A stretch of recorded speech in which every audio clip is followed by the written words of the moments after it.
अब इमेजिन करो कोई अमेरिका या जापान जैसा देश एक फिल्म बनाए यहाँ पर इंडिया स्टोरी नाम से, और उस फिल्म में दिखाया जाए कि कैसे ये इंडियंस तो हमेशा पेशाब ही करते रहते हैं औरों के ऊपर फ्लाइट्स में। 32,000 ऐसे इंसिडेंट्स देखने को मिले हैं जहां पर इंडियंस ने पेशाब किया है किसी और के ऊपर। कैसा लगेगा आपको सुनकर?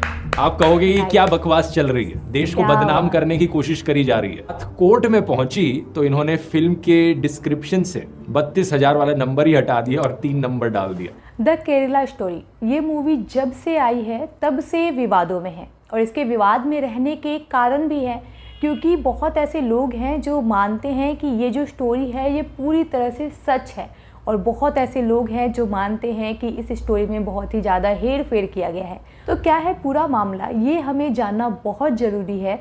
तो चलिए जानते हैं ध्रुव राठी से कि आखिर वो इसके ऊपर क्या कहते हैं। नमस्कार दोस्तों, हाल ही में एक फिल्म रिलीज हुई द केरला स्टोरी नाम से, जिस पर बड़ी चर्चा हो रही है। इस फिल्म में दिखाया गया है कि कैसे केरला में एक खुफिया खेल खेला जा रहा है बेगुनाह औरतों को इस्लाम में जबरदस्ती कन्वर्ट करने का, और उन्हें आईसिस के पास भेजा जा रहा है। इस फिल्म के और फिल्म डायरेक्टर के अनुसार करीब 32,000 लड़कियों के साथ ऐसा किया गया है, जो कि आज के दिन सीरिया और यमन के रेगिस्तान में दफन है। क्या है इसके पीछे की असली कहानी और इस चीज में कितनी सच्चाई है, आइए जानने की कोशिश करते हैं आज के इस वीडियो में। केरला स्टोरी। मेरे जैसे 32,000 गर्ल्स कन्वर्ट होके सीरिया और यमन के रेगिस्तान में दफन हो चुकी हैं। आज से करीब 100 साल पहले जर्मनी के तानाशाह एडोल्फ हिटलर ने अपनी एक किताब लिखी थी माइन काम्फ नाम से। इस किताब में इसने बताया था एक प्रोपेगेंडा टेक्निक के बारे में जिसका नाम था बिग लाई। हिटलर का कहना था लोगों को बहकाने के लिए इतना बड़ा झूठ बोलो, इतना बड़ा झूठ बोलो कि लोगों को लगे यार कोई इतना बड़ा झूठ थोड़ी बोल सकता है। कोई ये बात कह रहा है तो कुछ तो सच्चाई होगी इस बात में। जब झूठ इतना बड़ा हो, इतने कॉन्फिडेंस के साथ बोला जाए तो कुछ लोग उसे सच मान बैठते हैं। लोगों को लगता है यार कोई इतना बड़ा झूठा थोड़ी हो सकता है। इस टेक्निक के एडिशन में एक दूसरी प्रोपेगेंडा टेक्निक बताई थी हिटलर के प्रोपेगेंडा मिनिस्टर जोसेफ गोबल्स ने। गोबल्स ने कहा कि रेपिटेशन भी यहाँ पर बहुत जरूरी है। इस बड़े झूठ को बार बार दोहराते रहो। इतनी बारी इस बड़े झूठ को दोहराओ कि लोगों को 4 अलग अलग सोर्सेज से यही झूठ सुनने को मिले। ऐसा करने से लोग और कन्विंस हो जाते हैं। फिर एक तीसरी टेक्निक बताई जाती है हाफ ट्रूथ की। बीच बीच में अपनी बातों में आधा सच भी घोल दो, क्योंकि क्या है ना, कुछ लोग आज के दिन बिग लायर्स को बड़ी आसानी से पहचान लेते हैं। जब कोई कहता है कि अरे यार कोई इतना बड़ा झूठ थोड़ी ना बोलेगा, लोग कहते हैं भाई तुझे पता नहीं है कितना बड़ा फेंकू है, ये इतनी लंबी फेंकता है जितनी दूर नीरज चोपड़ा का जेवलिन भी नहीं जाएगा। तो जो लोग इन बड़े झूठ से कन्विंस ना हो उनके लिए ये हाफ ट्रूथ। मैं क्यों बताने लग रहा हूं आपको ये सारी प्रोपेगेंडा टेक्निक्स, क्योंकि आज आप इस वीडियो में देखोगे कि कैसे इन तीनों टेक्निक्स का इस्तेमाल किया गया है लोगों को बहकाने के लिए। द केरला स्टोरी फिल्म के डायरेक्टर सुदीप्तो सेन से पूछा गया कि ये फिल्म कौन सी सच्ची घटनाओं से इंस्पायर्ड है। इन्होंने कई चीजें कही यहाँ पर। पहला इन्होंने कहा साल 2010 में केरला के जो फॉर्मर चीफ मिनिस्टर थे ओमन चांडी, उन्होंने एक स्टेटमेंट दी थी केरला की असेंबली में।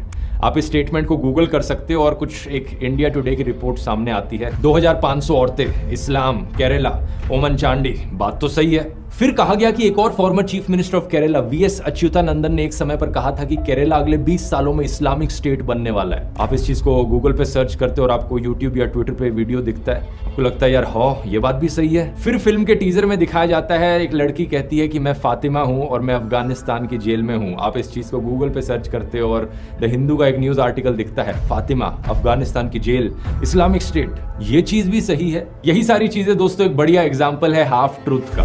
ज्यादातर लोग ऊपर से हेडलाइंस पढ़ लेते हैं लेकिन डिटेल में नहीं जाते।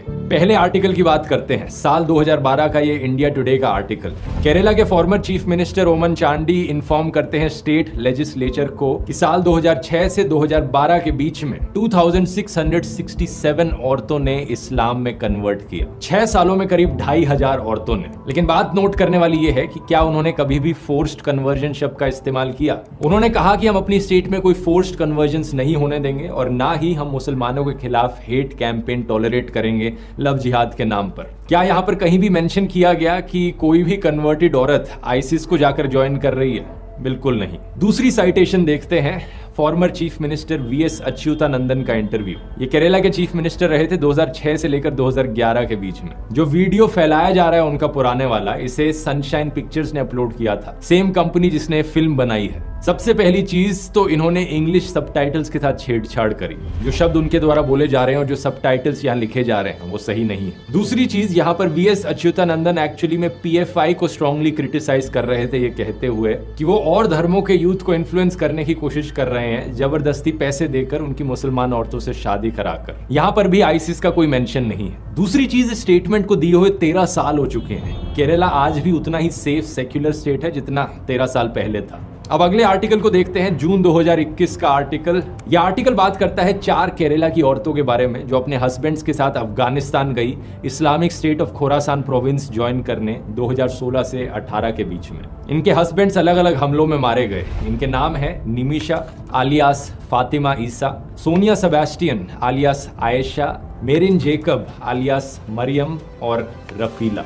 अगर हम एनआईए की 2016 की लिस्ट देखें of 20 most wanted Indians in Islamic states, तो इन 4 औरतों के नाम यहां भी दिखते हैं। इनके अलावा 2 और औरतें हैं, अजमाला और शमासिया। इन दोनों के हस्बैंड्स कजन्स थे और इन 6 औरतों के हस्बैंड्स यहां आप फोटो में देख सकते हैं। इन 6 औरतों में से 3 ऑलरेडी मुस्लिम थी, 2 ने कन्वर्ट किया क्रिश्चियनिटी से इस्लाम में और 1 ने कन्वर्ट किया हिंदुइज्म से इस्लाम में। तो सिर्फ एक ही औरत यहाँ पर ओरिजिनली हिंदू थी जिसका नाम था निमिशा नायर। क्या निमिशा नायर को यहाँ पर एक मुसलमान आदमी ने लव जिहाद के शिकार में फंसा दिया? इसका जवाब जानने के लिए हम देखते हैं निमिशा के हस्बैंड कौन है। ईजा एक ऐसा बंदा है जो खुद क्रिश्चियनिटी से कन्वर्ट किया था इस्लाम में। उसका पुराना नाम था बेक्सन विंसेंट। बेक्सन का भाई बेस्टिन भी कन्वर्ट किया था क्रिश्चियनिटी से इस्लाम में और वो भी एक और इन 4 में से एक और औरत का हस्बैंड था। तो दोनों भाई और उनकी दोनों बीवियां सारे कन्वर्ट्स, सारे ब्रेन वॉश्ड। हाल ही में इंडियन सरकार ने इन 4 औरतों को वापस इंडिया आने से रिजेक्ट कर दिया था। इनमें से 3 के video interviews Nimisha, Sonia Sebastian और रफीला के आप YouTube पर ऑनलाइन देख सकते हो, YouTube channel straight news global पर। 2020 में इन्होंने इंटरव्यू दिया था और वहां आप असली में देख सकते हो कि औरतें दिखने में कैसी थी, बात करने में कैसी थी और कैसा इनका बिहेवियर था। When there was a Khilafah, when I was a Muhammad, I was happy at that time. So I can never say that Khilafah was wrong. What I did was wrong. That I can't say that because I had a comfortable life there. इस video को देखने के बाद कोई भी देख सकता है कि औरतें अभी भी कितनी ब्रेन वॉश्ड और रेडिकलाइज्ड हैं। लेकिन द केरला स्टोरी फिल्म की जो मेन कैरेक्टर है कॉन्स्टेंटली वो सिंपैथी इवोक करने की कोशिश करती हैं। फिल्म में जितना बेचारा और इनोसेंट करके दिखाया गया है इन औरतों को, ये इनोसेंस असल जिंदगी के वीडियोस में शायद ही झलकती है। मैं आपसे पूछना चाहता हूं, क्या आपके अंदर सिंपैथी होगी इन रियल लाइफ औरतों के लिए या फिर आप इन्हें ब्रेन वॉश्ड बेवकूफ कहोगे? क्या आप चाहोगे कि अफगानिस्तान की जेल में ही पड़ी रहे या फिर इंडियन सरकार इन्हें इंडिया में वापस लाए और इंडियन जेल में डाले? ये सवाल मैं आप पर छोड़ता हूं, नीचे कमेंट्स में लिखकर बता सकते हैं आपकी राय क्या है। स्ट्रैटेजिक न्यूज ग्लोबल रिपोर्ट हमें बताती है कि एनआईए की 2016 की चार्जशीट में जिन 20 लोगों को मेंशन किया गया है वो लोग एक दूसरे से काफी इंटरकनेक्टेड थे जब रेडिकलाइजेशन की बात करी जाती है। तो इनमें से 17 लोग सिर्फ एक सिंगल डिस्ट्रिक्ट से आते थे, केरला में कासरगोड जिले से। 2020 की एक हिंदुस्तान टाइम्स की रिपोर्ट ने बताया कि कुछ और ने बाद में ज्वाइन किया, तो टोटल 22 लोग एक्चुअली में कासरगोड से थे। 2016 का इंडिया टुडे का आर्टिकल बताता है कि एक ट्रेंड है कि सिर्फ सिंगल यूथ यहाँ नहीं जा रहे हैं आईसिस ज्वाइन करने, बल्कि पूरे के पूरे परिवार, यहाँ पर हस्बैंड, वाइफ और इवन बच्चे भी चले गए आईसिस ज्वाइन करने। आर्टिकल में यह भी मेंशन किया गया है कि इससे पहले ज्यादातर आईसिस के रिक्रूट्स एक्चुअली में महाराष्ट्र, कर्नाटक और तेलंगाना से गए थे, केरला से नहीं। लेकिन ये स्टार्ट न्यूज ग्लोबल रिपोर्ट आगे की भी बात करती है। 2018 तक कहा गया कि करीब 60 इंडियंस ने अफगानिस्तान ट्रैवल किया, जिनमें से 26 मेल्स थे, 13 औरतें और 21 बच्चे। ये सब देखकर क्लियरली कहा जा सकता है कि एक प्रॉब्लम जरूर है। यहाँ पर लोगों को रेडिकलाइज किया जा रहा है, ब्रेन वॉश किया जा रहा है आईसिस ज्वाइन करने को। इंटरनेट के जरिए नए modes of communication open up हुए हैं। 2019 में union minister of state for home affairs G Kishan Reddy ने बताया कि इंडियन इन्वेस्टिगेटर्स ने पाया कि आईसिस एक्चुअली में डार्क वेब और एन्क्रिप्टेड प्लेटफॉर्म्स का इस्तेमाल कर रहा है लोगों को रेडिकलाइज करने के लिए और आतंकवादियों को रिक्रूट करने के लिए। लेकिन सवाल यहाँ पर ये उठता है कि ये प्रॉब्लम कितनी बड़ी है आखिर। फिल्म ने कहा कि 32,000 औरतों के साथ ऑलरेडी ऐसा किया जा चुका है केरला के अंदर। आइए इसके आंकड़े देखते हैं। Vladimir Voronkov, under secretary general of United Nations office of counter terrorism, इन्होंने बताया कि 110 देशों से करीब 40,000 फॉरेन टेररिस्ट फाइटर्स सीरिया और इराक में गए कॉन्फ्लिक्ट को ज्वाइन करने। 40,110 देशों से। एक और एस्टिमेट दिया 2018 की study international centre for the study of radicalisation King's College London ने 41,490 लोग 80 अलग अलग देशों से आईसिस से एफिलिएटेड हैं। इनमें से 79% लोग आदमी हैं। इन दोनों रिपोर्ट्स के बेसिस पे एक एस्टिमेट लगाया जा सकता है करीब 40 से 42,000 फॉरेन टेररिस्ट हैं जो दुनिया भर से आईसिस को ज्वाइन करने गए। तो कितने इंडिया से हैं? अमेरिका के ब्यूरो ऑफ काउंटर टेररिज्म ने कंट्री रिपोर्ट्स पब्लिश करी साल 2020 में। इन्होंने कहा सितंबर 2020 तक एनआईए ने 34 टेररिज्म के केसेस इन्वेस्टिगेट किए थे और करीब 160 लोगों को इंडिया में अरेस्ट किया था आईसिस से रिलेटेड। डबल चेकिंग के लिए एक और सोर्स देख लेते हैं। ऑब्जर्वर रिसर्च फाउंडेशन ने एक पेपर पब्लिश किया था अक्टूबर 2019 में। इन्होंने कहा कि प्रो आईसिस केसेस 2014 और 2018 के बीच में इंडिया में थे करीब 180 से 200 के बीच। और ये 200 लोगों का जो अनुमान है यहाँ पर, इसमें सिर्फ वो लोग नहीं है जो एक्चुअली में आईसिस को ज्वाइन करने गए इंडिया छोड़कर, वो लोग भी हैं जिन्होंने आईसिस का प्रोपेगेंडा फैलाया इंडिया में इंटरनेट पर। एक तीसरा सोर्स भी देख लेते हैं। 2019 में इंडियन होम मिनिस्ट्री ने कहा था ये नंबर 155 पर है। अगला सवाल ये कि ये तो ओवरऑल इंडिया के केसेस हुए, केरला में कितने केसेस हैं? तो ये जो 180-200 केसेस का नंबर है, इसमें से 40 केसेस केरला के बताए जाते हैं। तो 200 इंडिया में, 40 केरला में, लेकिन ये नंबर हमें ये नहीं बताता कि एक्चुअली में कितने लोग आईसिस ज्वाइन करने गए थे, क्योंकि इसमें और आईसिस एफिलिएटेड लोग भी हैं, प्रोपेगेंडा फैलाने वाले लोग भी इंक्लूडेड हैं। एक्चुअली में कितने लोग गए आईसिस को ज्वाइन करने इंडिया छोड़कर? यूएस की डिपार्टमेंट ऑफ स्टेट की रिपोर्ट ने बताया कि करीब 66 नॉन इंडियन ओरिजिन फाइटर्स थे जो आईसिस से एफिलिएटेड थे एज ऑफ नवंबर 2020। सही सुना आपने, सिर्फ 66। 2018 की स्टैट न्यूज ग्लोबल रिपोर्ट ने भी 60 का ही फिगर दिया था, तो ये नंबर उसके बड़े आसपास है। तो इस 60 के नंबर में से कितनी औरतें हैं? करीब 13 औरतें हैं। कितनी औरतें हैं जो केरला से हैं? सिर्फ 6 औरतें हैं जो केरला से हैं। इन 6 में से ऐसी कितनी औरतें हैं जिन्हें बाकी धर्मों से इस्लाम में कन्वर्ट किया गया? 3 औरतें हैं। इन 3 में से 2 क्रिश्चियंस थी और 1 हिंदू थी। तो जो फिल्म में दिखाया जा रहा है ये सिर्फ 3 औरतों के साथ असल जिंदगी में हुआ है, और वो भी वैसे नहीं हुआ जैसे फिल्म में दिखाया जा रहा है। और यहाँ दावा किया गया है कि 32,000 औरतों के साथ ऐसा हुआ। यही है वो बड़ा झूठ दोस्तों। ये झूठ इतना बड़ा है कि कोई आम इंसान इसे सुनेगा तो उसे लगेगा यार 32,000 के साथ नहीं, कुछ तो सच्चाई होगी इसमें, कुछ हजार औरतों के साथ ऐसा हुआ होगा। कुछ हजार नहीं तो चलो कुछ 100 औरतों के साथ ऐसा हुआ होगा। नहीं, सिर्फ 3 के साथ। अब आप में से कुछ लोग कहेंगे यार 32,000 हो या 3 हो क्या फर्क पड़ता है, कहानी तो वही है ना। इसमें प्रॉब्लम क्या है? कई प्रॉब्लम्स हैं। पहला तो ये कि अगर 32,000 की जगह 3 का नंबर इस्तेमाल किया जाता है तो फिल्म का पूरा कॉन्सेप्ट ही फेल हो जाता है। ये कहना कि यहाँ पर एक खुफिया लव जिहाद की कंस्पिरेसी चल रही है, लड़कियों को फोर्सिबली कन्वर्ट करने की और उन्हें आईसिस भेजने की, और इस कंस्पिरेसी का नतीजा सिर्फ 3 औरतें निकली, तो इसका मतलब ये इंडिविजुअल केसेस हैं, यहाँ पर कोई कंस्पिरेसी नहीं हो रही है। दूसरा, इस लेवल तक जनरलाइज करना चीजों को और एग्जैजरेट करना एक बहुत ही बेवकूफी वाली चीज है। यही चीज अगर किसी और इंसिडेंट के साथ करी जाए तो आप कहोगे कि क्या बकवास है ये। एग्जाम्पल से समझाता हूँ। पिछले कुछ महीनों में हमें ऐसे 3 केसेस देखने को मिले हैं जहां पर किसी इंडियन सिटीजन ने चलती हुई फ्लाइट के अंदर किसी और पैसेंजर के ऊपर पेशाब कर दिया। अब इमेजिन करो कोई अमेरिका या जापान जैसा देश एक फिल्म बनाए यहाँ पर इंडिया स्टोरी नाम से, और उस फिल्म में दिखाया जाए कि कैसे ये इंडियंस तो हमेशा पेशाब ही करते रहते हैं और ऊपर फ्लाइट्स में। 32,000 ऐसे इंसिडेंट्स देखने को मिले हैं जहां पर इंडियंस ने पेशाब किया है किसी और के ऊपर। कैसा लगेगा आपको सुनकर?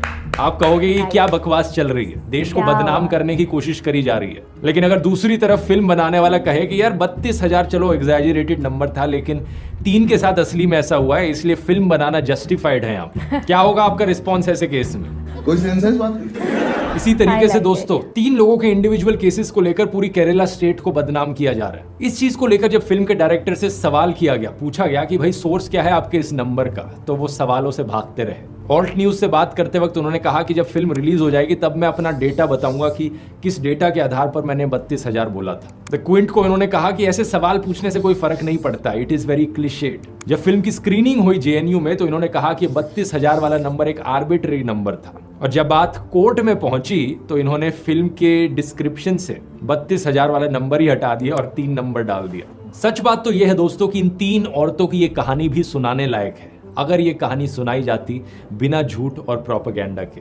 एक एक इंसान जिसे ब्रेन वॉश किया जाता है और रिक्रूट किया जाता है आईसिस में, वो एक पोटेंशियल थ्रेट है। लेकिन ये प्रॉब्लम कितनी बड़ी है इंडिया में एक्चुअली में, इसे आप बाकी देशों से कंपेयर करोगे तो बड़ी शॉकिंग चीज आपको जानने को मिलेगी। इंडिया में मैंने बताया था ये नंबर 66 के अराउंड है जो लोग आईसिस के प्रोपेगेंडा का शिकार बने। बाकी देशों से 2016 के डेटा के अकॉर्डिंग फॉर्मर सोवियत रिपब्लिक्स में 7000 लोग ऐसे थे, सिर्फ रशिया से 2500 लोग ऐसे थे, फ्रांस में 1700 लोग, जर्मनी में 760 लोग, यूके का नंबर भी 700 के अराउंड था।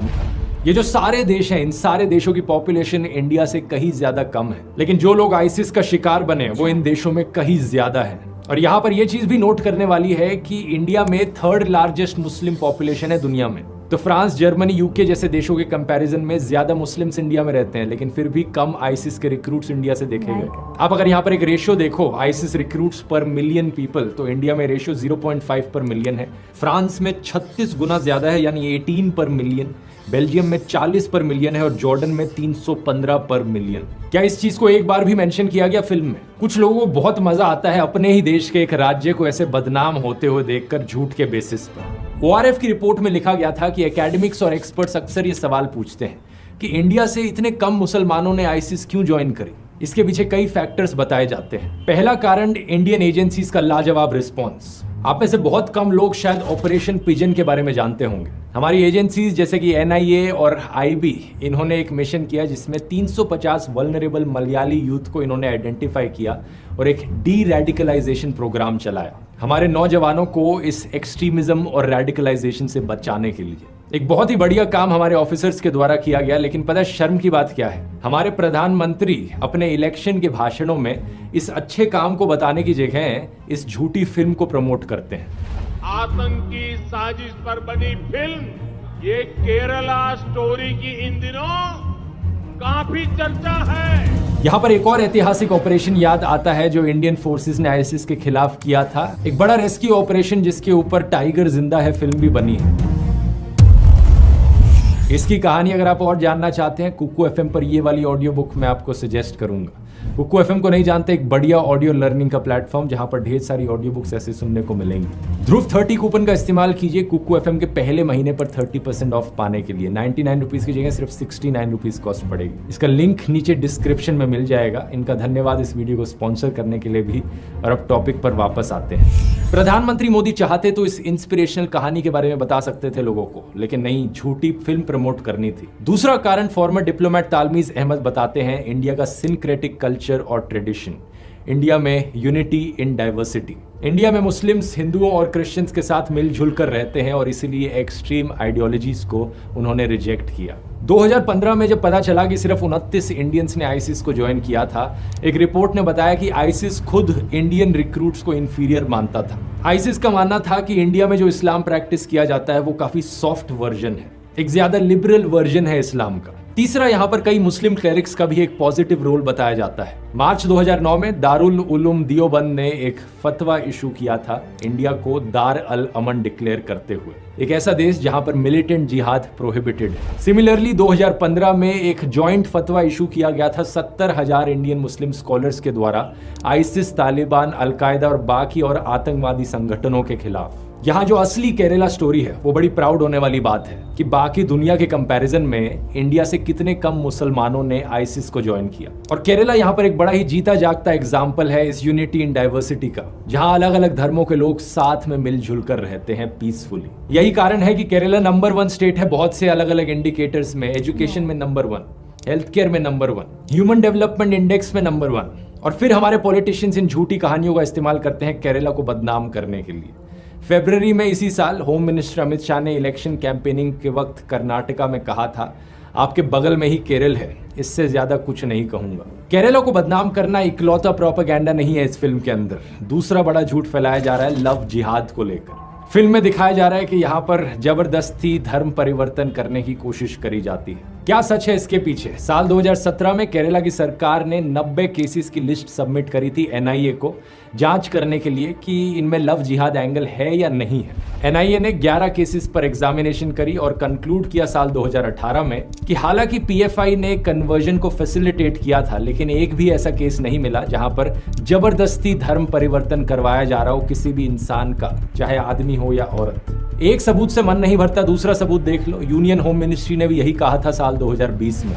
Minister of state for home affairs G Kishan Reddy ने लोकसभा को बताया रिटर्न रिप्लाई में कि अभी तक कोई भी लव जिहाद का केस रिपोर्ट नहीं किया गया है किसी भी सेंट्रल एजेंसी के द्वारा। ये लव जिहाद की कंस्पिरेसी थ्योरी एक बड़ा झूठ है जो बार बार आपको सुनाया जाता है अलग अलग एंगल्स से। पॉलिटिशियंस अपने भाषणों में ये कहते हैं, व्हाट्सएप यूनिवर्सिटी की तरफ से आपको व्हाट्सएप फॉरवर्ड्स मिलते हैं लव जिहाद की बात करते हुए, गोदी मीडिया खबरों में लव जिहाद की बात करता है। इतनी बारी रिपीट किया जाता है इस बड़े झूठ को कि लोगों को लगता है कुछ तो सच्चाई होगी इसमें। वही बात जो मैंने शुरू में कही थी, ये लव जिहाद का पूरा कॉन्सेप्ट ना सिर्फ मुसलमानों को बदनाम करने की कोशिश है बल्कि औरतों के भी खिलाफ जाता है ये कॉन्सेप्ट। खुद ही सोचकर देखो, जो लोग इस चीज में विश्वास करते हैं कि एक औरत को भड़काया जा सकता है एक आदमी के द्वारा, कैसे लोग हैं वो? औरत कोई भेड़ बकरी है क्या? एक औरत का खुद का कोई दिमाग नहीं होता? कोई भी आकर कुछ भी कहेगा, औरत भेड़ बकरियों की तरह इधर उधर चलती चली जाएंगी। चाहे हिंदू औरत हो, मुस्लिम औरत हो, क्रिश्चियन औरत हो या किसी भी और धर्म की औरत हो, सभी औरतों को मिलकर इन धर्म के ठेकेदारों को बताना चाहिए कि भाड़ में जाओ, हमारे पास अपना दिमाग है। अगर कोई जबरदस्ती मुझे कन्वर्ट करने की कोशिश करेगा तो मैं पुलिस के पास जा सकती हूँ। और कानून भी ऐसा बनाया गया है कि अगर कोई जबरदस्ती कन्वर्ट करने की कोशिश भी करेगा तो उसे जेल जाना पड़ेगा। लेकिन सवाल ये कि कितना लोगों को एक्चुअली में कन्वर्ट किया भी जा रहा है इंडिया में। कभी कभार ऐसा होता है कि कोई क्रिश्चियन मिशनरी हुआ या ये घर वापसी वाले हो या कोई मुस्लिम क्लेरिक थोड़े ओवर एक्टिव हो जाते हैं अपने प्रवचन में और बैलेंस थोड़ा इधर से उधर हो जाता है। जैसे कि ये 2016 का न्यूज़ आर्टिकल देखिए जहाँ पर विश्व हिंदू परिषद के लीडर ने कहा कि इनकी ऑर्गेनाइजेशन ने 7.5 लाख लोगों को हिंदुइज्म में वापस रिकन्वर्ट किया 10 सालों के अंदर अंदर। लेकिन ये अलग अलग धर्मों के ठेकेदार अगर इंटरफेयर ना करें, लोग अपनी मर्जी से कन्वर्ट करना चाहे तो एक बड़ा बैलेंस देखने को मिलता है। अप्रैल 2021 की रिपोर्ट देखिए, 506 लोगों ने रजिस्टर किया कि वो अपना धर्म बदलना चाहते हैं केरला सरकार के सामने। इनमें से 47% लोग ऐसे थे जो क्रिश्चियनिटी या इस्लाम से हिंदुइज्म में कन्वर्ट किए। तो ऐसा नहीं है कि एक तरफ ज्यादा कन्वर्जन्स देखने को मिल रही हूँ। 2021 के प्यू रिसर्च सेंटर के सर्वे ने भी यही चीज बताई थी। 30,000 से ज्यादा लोगों पर सर्वे किया गया, पता लगा कि सिर्फ 0.7% लोगों ने हिंदुइज्म को छोड़ा था, दूसरा धर्म अपनाया था, और 0.8% लोगों ने बाकी धर्मों को छोड़कर हिंदुइज्म अपनाया था। यहाँ पर समझने वाली बात यह है कि सिर्फ कुछ पॉलिटिकल पावर के लिए यहाँ पर एक बहुत गंदा खेल खेला जा रहा है। ऐसे बड़े बड़े झूठ बोले जा रहे हैं, कंस्पिरेसी थ्योरीज रची जा रही हैं ताकि हिंदूज और मुस्लिम्स और क्रिश्चियंस को एक दूसरे से लड़ाया जा सके। कुछ पॉलिटिकल पार्टीज को इससे बहुत फायदा मिलता है अगर लोगों के अंदर सिर्फ ये नफरत भरी रहे दूसरे धर्म के लोगों के लिए। शुरुआत में सिर्फ व्हाट्सएप फॉरवर्ड्स थे, फिर गोदी मीडिया ने ये काम करना शुरू किया और अब पूरी की पूरी प्रोपेगेंडा फिल्में बनाई जा रही हैं लोगों को बहकाने के लिए। आज से 100 साल पहले हिटलर के समय में भी ऐसा ही होता था, बड़ी प्रोपेगेंडा फिल्में बनती थी। Triumph of the will, the traitor, Robert and Bertram, the eternal Jew, ढेर सारी ऐसी फिल्में हैं जो अपनी मन मर्जी से हिस्ट्री को डिस्टॉर्ट करती थी, ज्यूज को बदनाम करने का काम करती थी और जर्मन आर्यंस को ग्लोरीफाई करती थी। ऐसे ही बड़े बड़े झूठ उन फिल्मों में भी बोले जाते थे, रिपीट किए जाते थे ताकि लोगों को कन्विंस किया जा सके। ये लोग सिर्फ सत्ता और पैसे के लालच में आकर देश को अंदर से तोड़ने का काम कर रहे हैं। इन नफरत के सौदागरों को एक चीज याद रखनी चाहिए, हो सकता है ये सक्सेसफुल हो जाए थोड़ा बहुत डर, वायलेंस और नफरत फैलाने में, लेकिन याद रखना ये देश भी ऐसा है जिसने बहुत चीजें सही हैं। जब जब ऐसी ताकतों ने देश को बांटने की कोशिश करी है, देश के लोगों ने इकट्ठे होकर बाउंस बैक किया है। आखिर में मैं कहना चाहूंगा, अगर आपको इस टॉपिक पर फिल्म देखनी है तो नेटफ्लिक्स पर ये स्वीडिश टीवी सीरीज जाकर देखिए, द कैलिफेट नाम से। उस फिल्म में किसी को बदनाम नहीं किया गया है, कोई झूठ या प्रोपेगेंडा नहीं फैलाया गया है, बल्कि एक सच्ची कहानी बताई गई है कि कैसे स्वीडन में आईसिस ने रिक्रूट किया कुछ यंग लड़कियों को। एक बड़ा ही थ्रिलिंग शो है। बहुत बहुत धन्यवाद। बहुत बहुत थैंक्स कहना चाहूँगी ध्रुव राठी का, जो उन्होंने इतने अच्छे तरीके से इन चीज़ों को समझाया। वरना सभी लोग यही समझ रहे थे कि द केरला स्टोरी में ऐसा ऐसा हुआ है, मुस्लिमों ने ऐसा कर दिया वैसा कर दिया, सारे मतलब धर्म परिवर्तन कराए गए हैं और बहुत सारी बातें, बहुत सारी चीज़ें सोच रहे थे लोग। लेकिन ये जो आपने ये चीज़ें बताई और आंकड़ा दिखाया, सारी सच्चाई दिखाई, इसके लिए मैं आपका दिल से थैंक्स कहना चाहूँगी, क्योंकि हमारे देश में एकता बनी रहनी चाहिए।